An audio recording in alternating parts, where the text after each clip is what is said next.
வணக்கம்.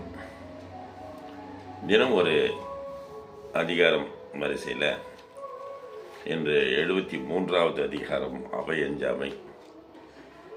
வகையறிந்து வல்லவை வாய் சோரா சொல்லின் தொகையறிந்த தூய்மையவர் கற்றாருள் கற்றார் எனப்படுவர் கற்றார் முன் கற்ற செல சொல்லுவார். பகையகத்து சாவார் எளியர் அரியர் அவையகத்து அஞ்சாதவர் கற்றார் முன் கற்ற செல சொல்லி தாம் கற்ற மிக்காருள் மிக்க கொள். ஆற்றின் அளவறிந்து கற்க அவையஞ்சா மாற்றம் கொடுத்தல் பொருட்டு. வாளடியின் மண்கண்ணர் அல்லாருக்கு நூலிடன் நுண்ணவை அஞ்சுபவர்க்கு. பகையகத்து பேடிகை ஒல்வால் அவையகத்து அஞ்சும் அவன் கற்ற நூல். பல்லவை கற்றும் பயமிலரே நல்லவையுள் நன்கு செல சொல்லாதார்.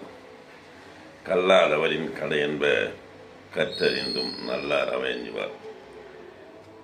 உளரின்னும் இல்லாரோடு ஒப்பர் கலரஞ்சி கற்றுச் சொல்ல சொல்லாதார். நன்றி, வணக்கம், வாழ்த்துக்கள்.